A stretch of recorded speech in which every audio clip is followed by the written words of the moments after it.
This Sicha is a Sicha on Chamisha Asar Ba'av, but it's also a Siyum on Masechta Tainus, where there it's discussed about Chamisha Asar Ba'av.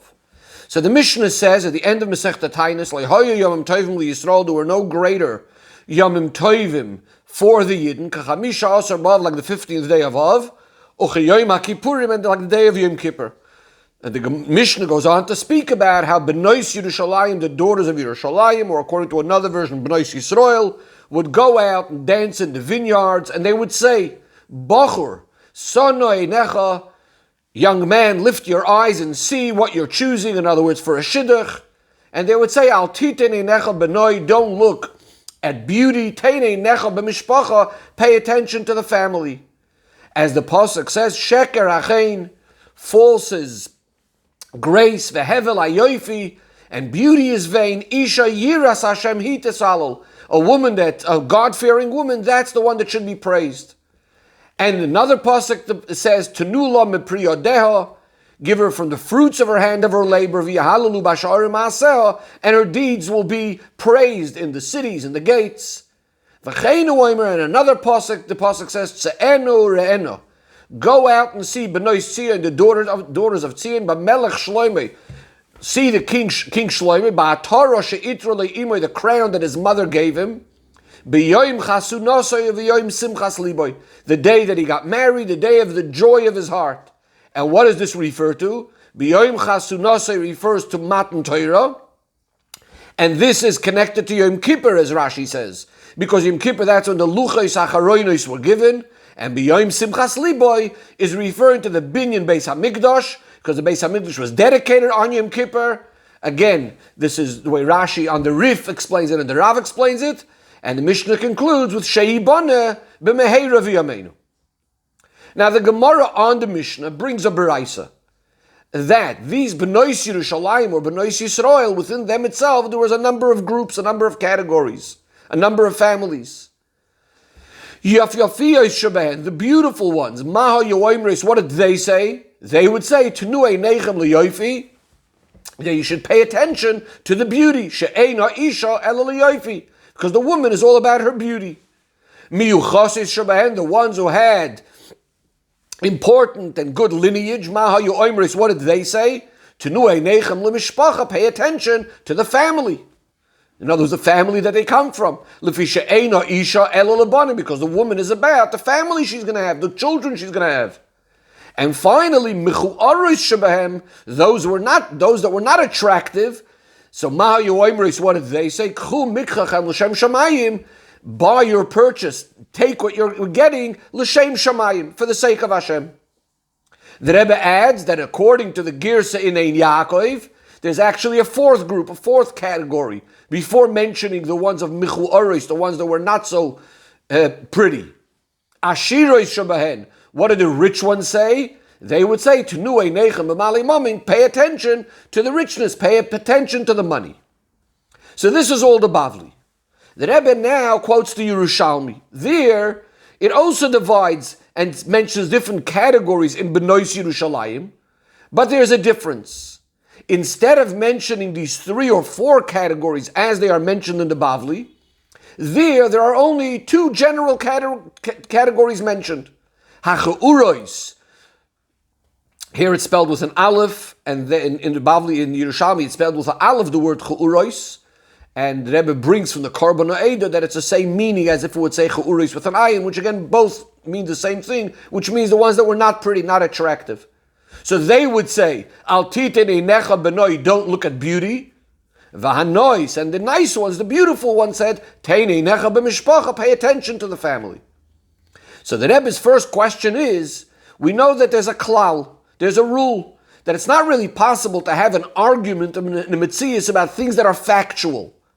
And therefore the Rebbe says, we must say that in these Benois Yerushalayim, these girls that would go out, there would have been not only the pretty ones and the ones that weren't so pretty, but there would also be, as the Bavli mentions, the ones with good lineage and the rich ones.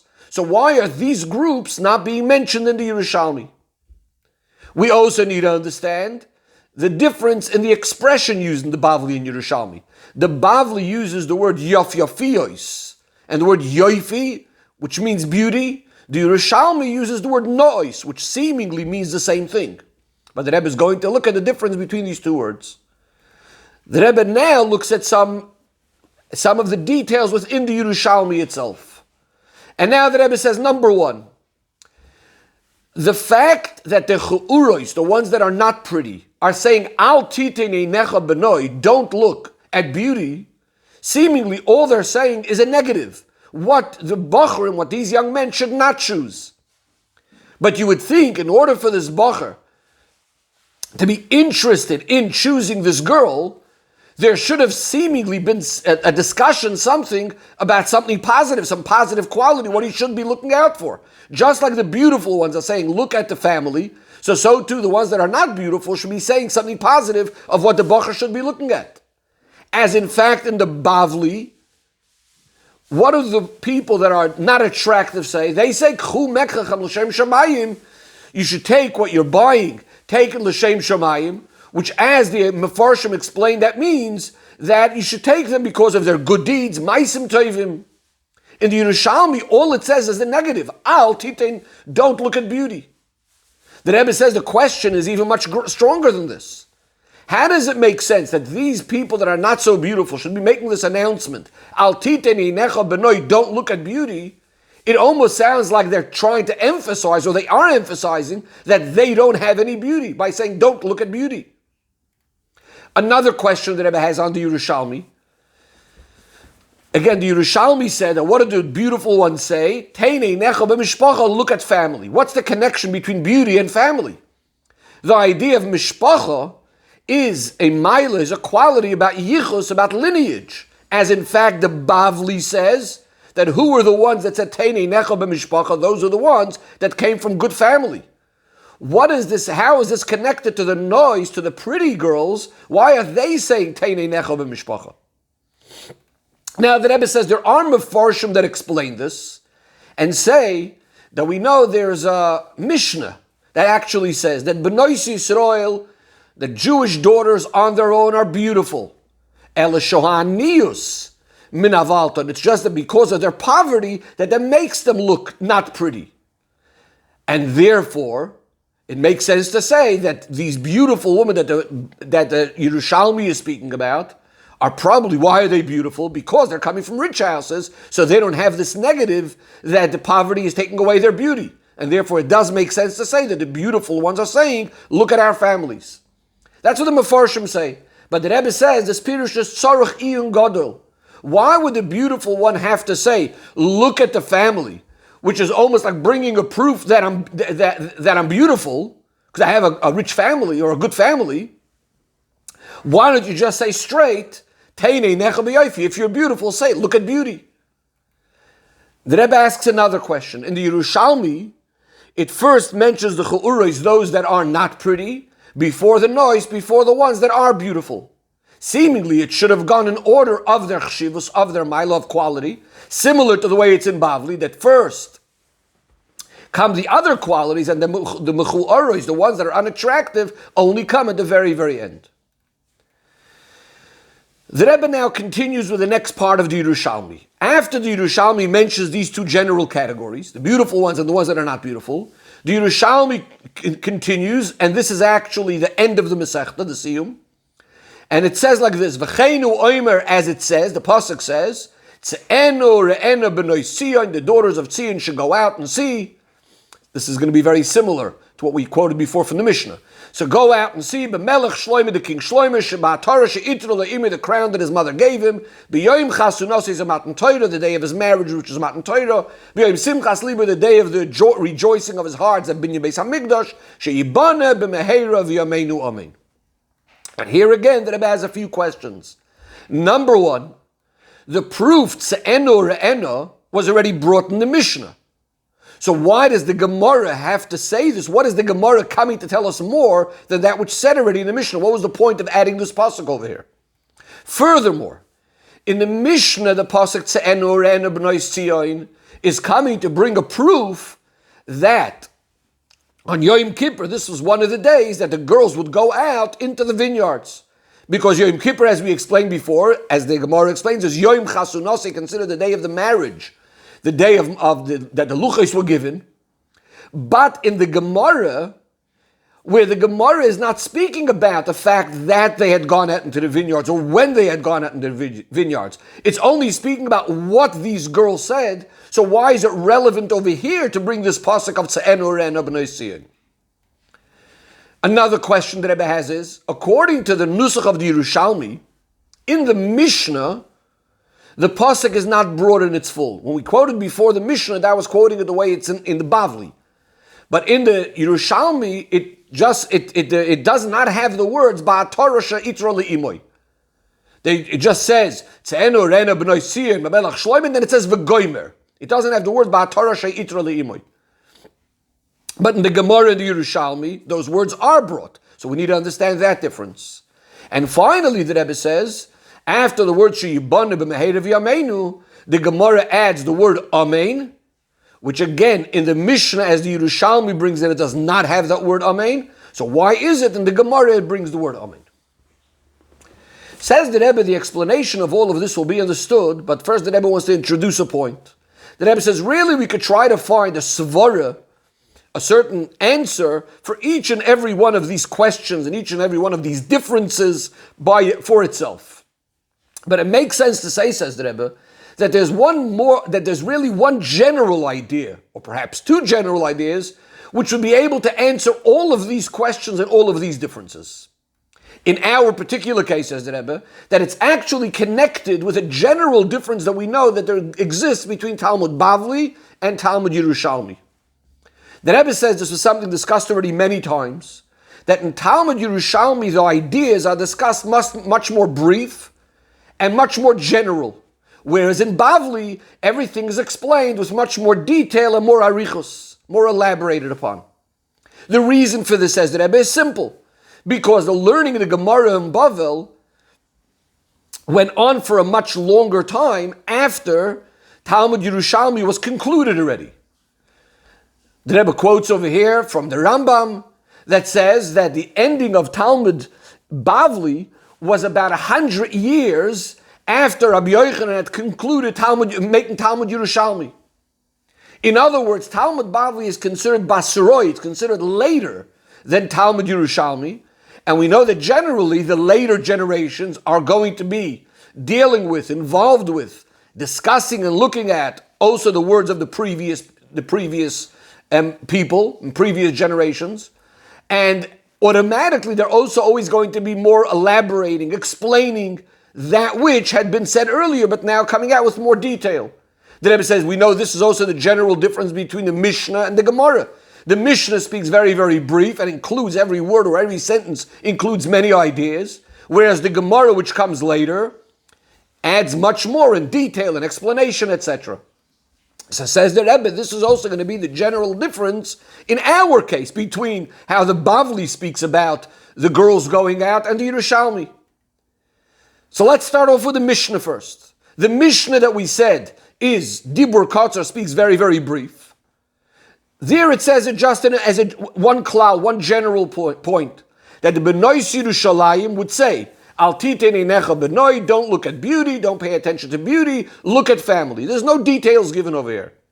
The details are going to be elaborated upon in the Gemara, where we're going to start discussing that there are different groups within these B'nai Yerushalayim.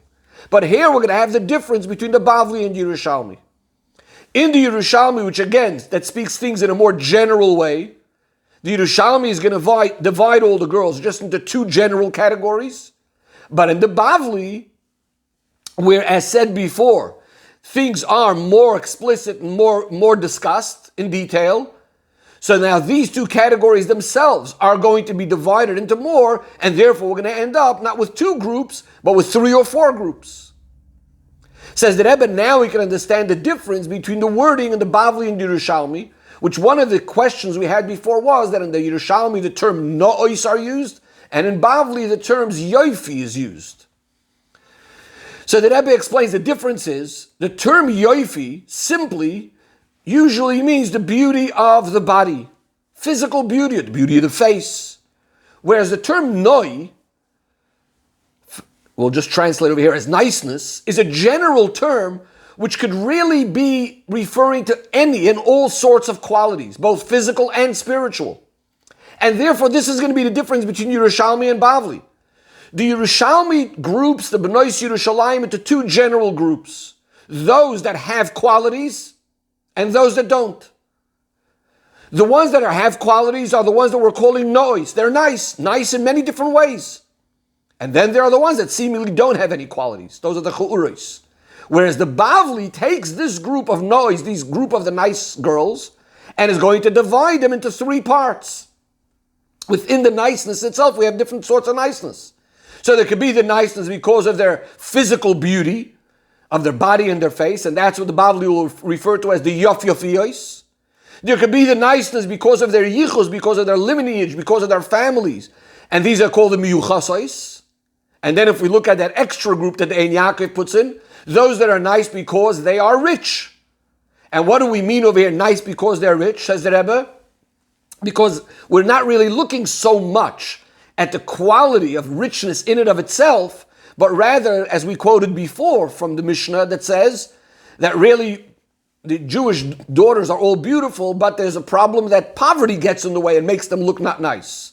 So when we're saying over here, this idea of Ashiris, again, it's removing the negativity.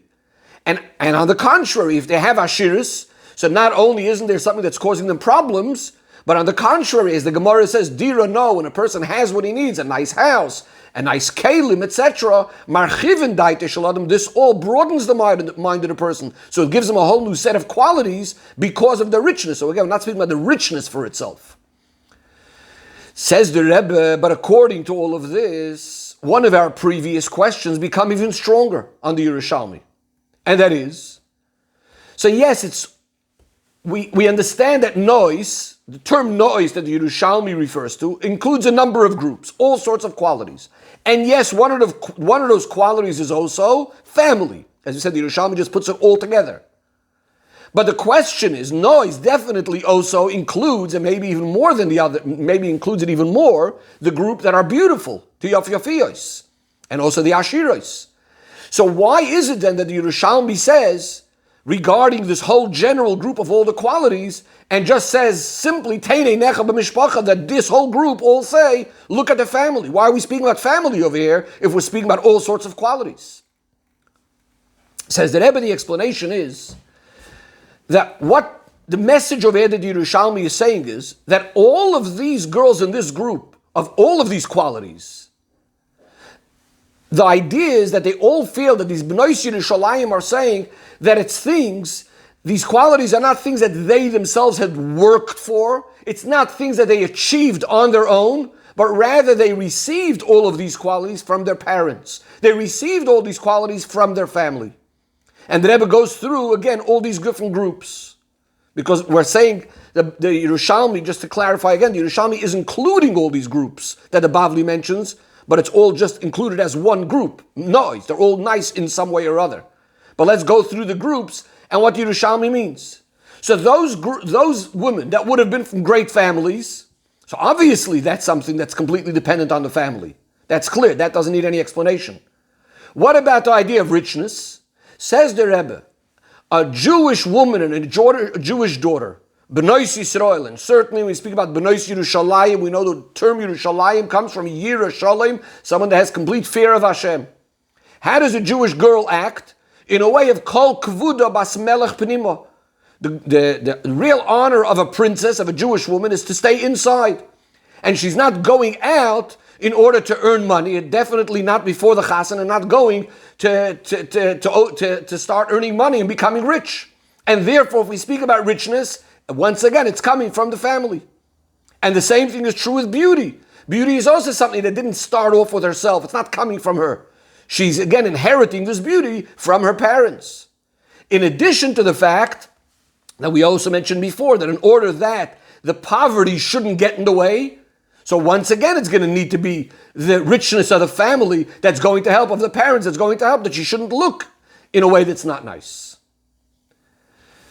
So again, in summary, what the Yerushalmi was saying was that this whole group of noise, what they're focusing on is that all of their qualities are coming from the family. Says the Rebbe, according to this, there's now a major difference also in this idea, in the content of what they're saying, a difference between the Bavli and the Yerushalmi regarding all these qualities in beautiful women. And that is, according to the Bavli, each one of these groups was actually speaking about their own quality. They were bringing out their own quality. They say, Tenuei nechem liyofi, pay attention to the beauty. Tenuei nechem l'mishpacha, pay attention to our families. According to the Ein Yaakov, pay attention to the richness, to the money. In other words, they're saying, look at the quality that we have. In fact, even the ones that are saying, Tenuei nechem l'mishpacha, that they're saying to look at our families, they're not just coming to tell us to look at their family, the quality of their family in general. What they mean to say is they should look at them, that they are part of this family. They have this amazing quality because they have this yichus. So that's all according to the Bavli, where the focus is on them. Whereas according to Yerushalmi, what these nice women are saying is that you should be looking at the cause, the reason, where these qualities are coming from. That it's not things that we achieved on our own, but rather it's all things coming from the family. Says the Rebbe, this difference as well between the Bavli and Yerushalmi is going to be connected to the same idea we spoke about before, the different styles of the Limud HaBavli, how Bavli learns things, and how Yerushalmi does, as we will soon see. Says the Rebbe, the difference in our Sugya and our Gemara between the Bavli and the Yerushalmi is not only that the Bavli is being more specific than the Yerushalmi, adding, giving us more details, but there's really a major difference in the way they are explaining or elaborating on the Mishnah. And that is, according to Yerushalmi, in the Gemara, there's really nothing new being said than that which has been said in the Mishnah. The Yerushalmi is just explaining what the Mishnah had said. That is, that when the Mishnah said, Al titein einecha benoi, don't look at beauty, tein einecha b'mishpacha, look at family, the Yerushalmi is explaining that these two things were said by two different groups. Those that were unattractive said the first part, Al titein einecha benoi, and the beautiful one said, tein einecha b'mishpacha. The Rebbe says this will also explain simply why the Yerushalmi says the not nice ones before the nice ones, which is one of the questions we had earlier, because that's going in the order of the Mishnah. The Mishnah said, Al titein einecha benoi, and then it says, Tein einecha b'mishpacha. So we're first speaking about the ones that are not nice, that are saying, don't look at beauty, and then we speak about the nice ones that are saying, Tein einecha b'mishpacha. Later on in the Sicha, the Rebbe is going to give another explanation on this point. But according to the Bavli, again, the Yerushalmi didn't add anything to the Mishnah, just explain which part of the Mishnah is referring to who. But according to the Bavli, there are new things being mentioned over here that are not explicit in the Mishnah. In other words, the Mishnah was telling us about a general thing that all Benois Yerushalayim say. Bachor sanoi necha, Bachor, lift up your eyes and see what you're choosing, etc. So in the Yerushalmi it came and specified that even though Bachor sanoi necha, Bachor, lift up your eyes and see what you're choosing, this is something that all Benois Yerushalayim said. The Yerushalmi explained that the further words in the Mishnah, Al titein einecha benoi, don't look at beauty, look at family, these are two separate groups. There was the ones that the Chu'uroi said, and they said Al titein einecha benoi, and the ones that the nice, beautiful ones said, or as we said, really it includes all of those that have all sorts of qualities, were the ones that said, look at our families. What does the Bavli say? The Bavli is adding and saying that besides the general thing that the Mishnah says, where the Mishnah said, yes, Bachor sanei necha, etc. The Bavli is coming and telling us that each one of these groups of Benois Yerushalayim were actually adding another specific aspect in connection to their specific milos that group had. And this is something that we find in the Bavli specifically that we didn't have in the Yerushalmi. Says the Rebbe, based on what we explained, that in Yerushalmi, when it speaks about the noise, the nice girls, what they said, and they said, Tein einecha b'mishpacha, is really exactly the same thing that's said in the Mishnah. This will now explain why the Yerushalmi says that the noise, the beautiful, those nice ones, didn't say to look at their individual milos, but rather they said, Tein einecha b'mishpacha. Why is that? Because what's the point that they're trying to say? as the Mishnah said, it's coming to emphasize that the Benois Yerushalayim experience, they feel that all of their milas that they have is not their own milas on their own. It's not their personal qualities. It's not it's not due to their own credit that they have all this might and all this power. This was all given to them. The Rebbe says in the language of Musar and Chassidus, B'nois Yerushalayim realize and they know that in order for a shidduch to be successful, the bacher needs to think not so much about qualities, whether physical or spiritual, that he could see and things that he likes, but rather he has to focus on the idea that mehavaya isha maskelis, a smart woman that comes from Hashem. In other words, the bacher has to daven and have in mind, in order to choose the right shidduch, he has to want and be interested in that which was announced in heaven, where it was announced already, Bas Ploini, the daughter of so-and-so, is going to marry so-and-so. And therefore, all the B'nois Yerushalayim first start off by saying, Bachor son no'inecha, lift up your eyes and see what you're choosing. What's the idea of son no'inecha? What's the specific wording, son no'inecha? In other words, you have to be looking at the qualities of the woman, whether spiritual or physical, not the way you see it with your eyes, how they are down here in this world. But first you have to have son no'inecha, lift up your eyes and see. The Rebbe says this is similar to the pasuk that says, Se'u mori meinechem, and then V'ru'umi barel, if you lift up your eyes, you'll see who created everything. In other words, you have to look at the source, from where all these milas are coming from. And therefore, once you have that, then al titenenecha b'noi tenenecha b'mishpacha, you'll realize that these milas that these girls have, it's coming from their family. And then, if you go with that attitude, you'll be zoiche to actually get the right shidduch that was announced for you in heaven, where it was announced, Bas Ploini Leploini.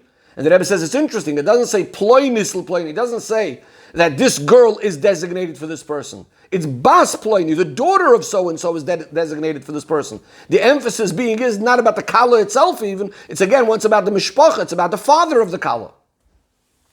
Says the Rebbe, now we'll also understand what the Yerushalmi says, that the Chu'urois, what did these Chu'urois say? What did these ones that seemingly were not beautiful say? They said, Al titenenecha b'noi, don't look at beauty, which we said is seemingly just a negative. Says the Rebbe, because first of all B'nois Yerushalayim, including these girls, first said, Sa noi nechorei, lift up your eyes and see what you're choosing. Meaning to say that also these Chu'urois said this. Because even though seemingly they don't have any open or revealed qualities, but what they're saying is you have to look where we come from. Every single Yiddish girl is a Bas Sarah, Rivka, Rachel, Leah. That's number one. Furthermore, says the Rebbe, on the contrary, within this Inyan itself, that the B'nai Yerushalayim are actually emphasizing that there needs to be Son No'inecha, to look higher, look above. There's actually going to be a certain milo, a certain advantage in these Chu'urois, in these ones that are seemingly unattractive compared to the beautiful ones. How so? Says the Rebbe, the Mefarshim explain that when the Mechu'oros, that the Bavli mentions, say, K'chu mekrachem l'shem shamayim, that's the way the Bavli puts it, they say, take your purchase l'shem shamayim. So the Mefarshim explain what that means is because they have Yiras Hashem. As the pasuk that's brought, the Bavli brings the pasuk, Isha Yiras Hashem hites halol, that a woman that fears Hashem, that's the one that should be praised. But at the same time, the Gemara is calling them Mechu'aros, which seemingly is the opposite of a Maila. How does this go together? They have a Maila of Yiras Hashem, then why are they being called Mechu'aros? Says the Rebbe, we could explain it, that what this means is that these Mechu'aros that don't have any of the Mailos of beauty, of yichus, of richness that come from their families, as said before, so their Yiras Hashem is completely from themselves on their own. Meaning to say that because they are a Yiddish child, which as the Rambam tells us, every single Yid wants to do all the mitzvahs and stay away from the Averos, so they feel that their Yiras Hashem, for which they're praised, is because of their neshama, their Chelek elikamim al mamish. They realize that Hu anoisin l'chakoyach lasas choil, the Eibishter is the one that gives you the ability to do everything. And they feel in themselves that if not for the Eibishter giving it to them, Without that, they are muchoris. They don't have any qualities other than that which Hashem gives them. The Rebbe says this is similar to the famous concept that we say about the Levana. We know that Yidden count their months according to the moon. We say the Yidden are compared to the moon. We say about the moon, Leis lo migarma klum, it doesn't have anything on its own. In other words, the light that it shines is not its own light, but rather that which it had received from the light of the sun. But then, as a result of that, it now becomes a luminary. Now, it's called a small luminary compared to the Shemesh. On the other hand, it's also called a great luminary if we speak about the light that it provides to us compared to what the stars provide for us. But all its light it's getting is from the sun. In a similar way, these girls feel that all of their Yiras Hashem, whatever they have, is not on their own. Says the Rebbe, so this is now going to be the difference between these two groups, the Cha'urois and the Nois. The Nois, the nice ones, are the ones that feel their milas, they feel their qualities. But because they're B'nois Yerushalayim and they're modest girls, so they recognize that all of the qualities they have is coming from their families. And that's why they say, Teinei Necha B'mishpacha. But nevertheless, even as they say, look at the family, it's not negating the feeling that she still has certain qualities. She's part of this family. But the Cha'urois, they are the ones that feel that Leis Lamigarma Kluma, as if they have nothing on their own. That everything comes purely just from Hashem. And therefore, even if they are technically ones that do have Milos, in fact, we might even be speaking about ones that might have qualities of beauty, yichus, or ashirus. But these are the girls that feel that none of this is their own qualities. And therefore, they're not going to attribute it to their family, which is going to leave some room to say as if a feeling that she has certain qualities. Rather, all they say is, Sonoi Necha, look up. You should see the source of everything. Meaning, look up to Hashem. And Al Titen Necha B'noi, don't look at beauty. Which, according to what we explained, what that would mean is that even if there is certain beauty, don't look at it. In other words, don't look at that which is secondary. Don't look at that which is down here below. Rather, look up and recognize that everything's from Hashem. Says the Rebbe, according to this, we're also going to understand why the Yerushalmi then continues and concludes, again with the pasuk, which we asked before, why does the Yerushalmi say this if it's said already in the Mishnah? And it also, we said, it adds certain words which we're going to get soon that didn't say in the Mishnah. Because in the Yerushalmi, the intention is to bring a proof for these two categories in the Gemara. The Cha'urois and the Nois. And that's why the Yerushalmi adds to the Mishnah and quotes also the words Ba'atara she'itro imoy, the crown that his mother gave him, which it does not say in the Mishnah, in the Yerushalmi's Mishnah. Why is that? So the Rebbe says, when we look at the pasuk Tze'enu Re'enu, we are speaking about two qualities regarding Shloima. We first say Ba'atara she'itro imoy, the crown that his mother gave him. And then it says B'yoyim chasunose, B'yoyim simchas liba, the day of his wedding, the day of the rejoicing of his heart, which, as the Mishnah and the Gemara explain, refers to the time of the building of the Beis HaMikdash that Shlomo HaMelech built. What is the difference between these two parts? The crown that his mother gave him and the Beis HaMikdash that he built. Says the Rebbe, the crown, Keser Malchus, on the one end is a Maila, is a quality about the Melech himself. As Chazal say, that as a testimony for someone that he is fitting worthy for Malchus, for kingship of Beis David, is if the crown of David would fit him. So in other words, seemingly this is a quality of his own, but at the same time the pasuk is emphasizing Atorah she'itro imoy, that his mother gave him the crown. This is going to be similar to the group of the noise, of the beautiful, of the nice girls, that say, yes, they are nice, but teinei necha b'mishpacha. You know, they have qualities, but they're recognizing that the qualities are coming from the family, coming like from the mother. Atorah she'itro imoy. They're saying teinei necha b'mishpacha. But what about the second thing, Binyan Beis HaMikdash? So here, on the one hand, Shlomo HaMelech is the one that built it. But at the same time, first of all, the pasuk says, HaKoil b'ksav miyad Hashem. It was all written down by what Hashem instructed how it should be made. It's also called the house of Hashem.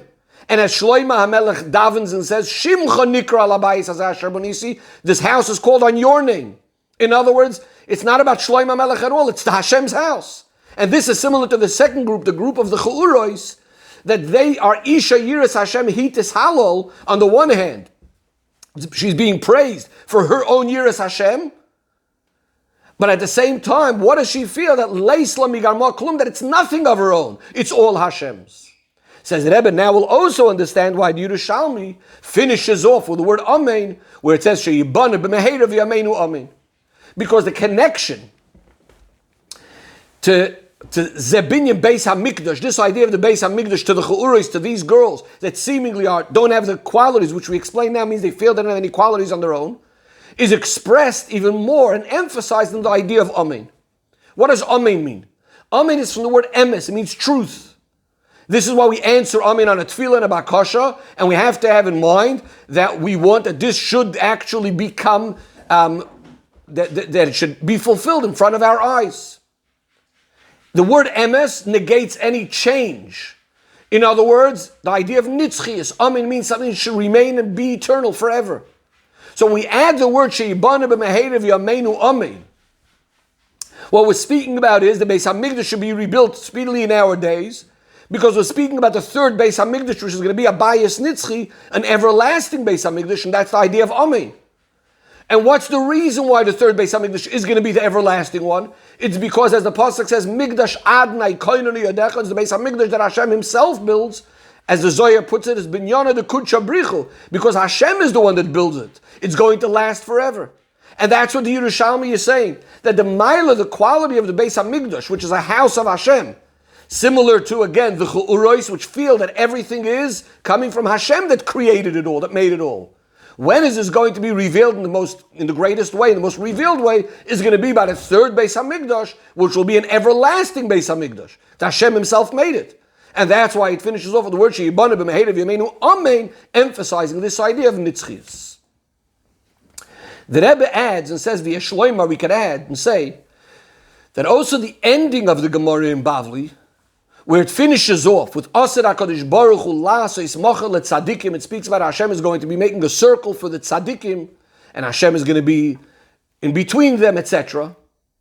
Says the Rebbe is connected not only with the one detail of the Mishnah, where it says that B'nois Yerushalayim Yoitzeis V'choilois, that the girls of Yerushalayim would go out and dance, and therefore the word Mochel Tzadikim, that Hashem is going to make this Mochel, the circle of Tzadikim, similar to that word Choilois. And that's the connection.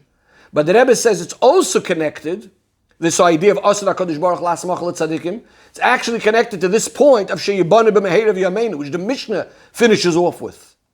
And that is, that in the time of the Asid, She'ibana b'meherev yameinu, speaking about the Beis HaMikdash that's going to be built, is going to be not only general Simcha, like the Mishnah says, Yom Simchas Libo, which is the Binyan Beis HaMikdash, but also that a kind of simcha is going to be in a way of Asir HaKadosh Baruch Hu La'asos Mochel Tzadikim. It specifies and tells us exactly how the simcha is going to work, how the Eibush is going to make this whole circle or this whole dance for the Tzadikim. And here again we see the difference in the style of Bavli and Yerushalmi. The Yerushalmi only explains the Mishnah and says, She'ibana b'meherev yameinu. The Yerushalmi adds that one word, Amen. In other words, it's going to be an eternal Beis HaMikdash. But as we said before, Bavli always adds more explanation, more details. So the Bavli is coming to add another detail or more details about the time of the Asid, that the Eibush is going to make the special machal for the tzaddikim, and that the Eibush is going to sit amongst them in Gan Eden, and each one of them is going to be pointing with their fingers to Hashem. As the Pasuk says, the Amar Bayom Ahu, they're going to say on that, Hine Elokeinu Zeh, here is Hashem Kivinu, like that we were hoping for, and trusting in V'Yoshienu, He's going to save us. Zeh Hashem Kivinu Loi, this is Hashem who we've been hoping for, Nagila v'nismecha, we will rejoice and be happy, Bishuasai, in His salvation.